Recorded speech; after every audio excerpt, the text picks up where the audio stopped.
One company whose production has gone into overdrive since the pandemic began is Amazon, and yet their workers claim that they've been put at risk by what they consider to be corporations' mismanagement.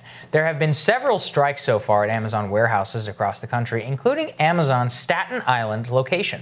The company fired one of the organizers of that walkout, Chris Smalls, and Chris recently wrote an op-ed titled, "Dear Jeff Bezos, instead of firing me, protect your workers from coronavirus." And Chris joins us now via Skype. We also, by the way, reached out to Amazon for comment, and they have not responded at this time. Chris, thank you so much for being with us. We really are grateful. Good to see you, Chris. No problem. No problem. Right. Good morning. Thanks for having me. So just talk to us a little bit about the conditions that led you to take these actions and helping to organize the walkout. Absolutely. Well, as I stated previously, the conditions were very horrific. The cleaning supplies weren't there. The protection, the PPE, personal protective equipment wasn't there. The temperature checking that they're doing now wasn't there. We still was on top of each other in the middle of March. It was very alarming. We weren't prepared, just as the country wasn't prepared. We were very behind and late to the game. Mm-hmm. And Chris, I mean, Amazon fired you by claiming that you violated their social distancing protocols. I mean, it seems to many observers that it was in retaliation for organizing that walkout. Is that how you and others inside the company see things? Absolutely. The guidelines that they claim I violated didn't exist in the month of March. They just started implementing that in the month of April. Like I said, I already debunked that because we were on top of each other. Nobody was enforcing these rules. They know what I was doing the entire week of March 24th, the day I returned back to work, and I sent my colleague home that tested positive. I came to the building every single day off the clock on my free will, and I helped have open dialogue between the employees and management, something that management wasn't doing. So for them to say that at the end of the week and don't even quarantine the person I ride to work with, that let everybody know right there that I had a target on my back. Yeah, absolutely. And we reported here on these memos that were leaked that came out from the highest levels of Amazon management up to including Jeff Bezos. Jay Carney, of course, was a former spokesperson for the Obama administration. They said that they wanted to elevate you because you weren't, quote, smart and articulate. We covered that very critically here, but I wanted to get your reaction to those statements. Mm. Yeah, absolutely. And I just want to say thank you, guys. I seen that segment you guys did. Thank you for defending me. We all know who we're working for now, or worked for at least. These people should be ashamed of themselves. Instead of taking care of their employees, they'd rather focus their attention on me. That's just disgraceful and disrespectful to the employees that actually help put these billions in these people's pockets.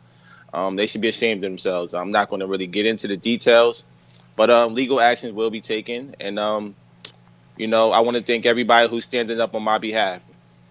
Well, Chris, I think they made a real mistake by elevating you because you articulating this case quite well, in my opinion. Let's talk a little bit about, while you were working there at Amazon. This is just kind of the tip of the spear. We've covered a lot of worker actions there. What is the culture that allows something like this to happen for, not only firing you, smearing you at the highest levels of the company? Is that what it felt like often while working there, as if management didn't have your back? Well, over the course of the years, my tenure there was different. I had the ups and downs as well. Every job is not perfect, but it's the people that are in higher positions that can make your job easier. And unfortunately, in this building, this particular site, JFK Staten Island, these people that were higher up, they dropped the ball. They didn't have employees' best interests, and they definitely didn't have mine. I can't say that every building I worked at, because I worked at 3 different ones, were the same. They weren't. They were all different. And this one just definitely, for some reason, I don't know what it is, but this building dropped the ball when it came to protecting their employees. Mm-hmm. I hope that, somebody can take recognition and definitely be held accountable so that this never happens again. Certainly. Maybe I was a sacrificial lamb, but I have no regrets. I have no regrets. I would do it over and over again to make sure that the awareness of protection for the frontliners gets out there. We need to be protected. Yeah, it's about treating your lives as valuable. I mean, that's bottom line what it comes down to. And look, Amazon says they fired you because of violating social distance guidelines. We'll let people judge whether that was the real reason you got fired, because it sure looks like retaliation. And the point of doing that is to hopefully silence others, to intimidate them, to make them think they've got to stay in line and not raise their voices, or else they'll be next on the unemployment rolls. Do you think that that works? I mean, in talking to your former coworkers, do they feel intimidated? Are they afraid to speak up? What is the general attitude and sense there? Absolutely. Yeah, you hit it right on the nail.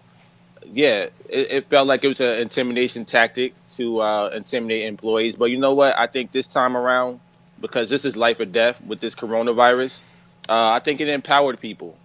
You've seen walkouts all across the nation. There will be more. You know, I may have started a revolution, and I'm happy for that, because enough is enough. These employees communicate with me daily, and I'm supportive of them, and they're supportive of me. And because of that, I'm going to continue to fight, and I'm going to continue to speak for the voices that are unheard. And Chris, how are you doing right now? How are you personally doing right now? I'm empowered. In the beginning, it was rough. I had a hard time coping with it, but you know, speaking to the supporters, speaking to strangers from around the world that don't even know me, that's supporting me and sending me emails and thanking me. It's uplifting, and it's very empowering. And I've been speaking to a lot of political people as well that's been standing up for me. And I'm motivated more than anything. So they actually did me a favor, and I devote 100% of my time into this now. This is what I do.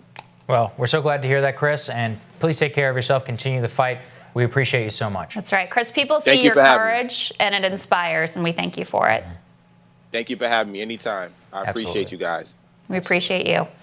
Next up, we're going to tell you about how college students regard Joe Biden, and it's not the best news. That's next.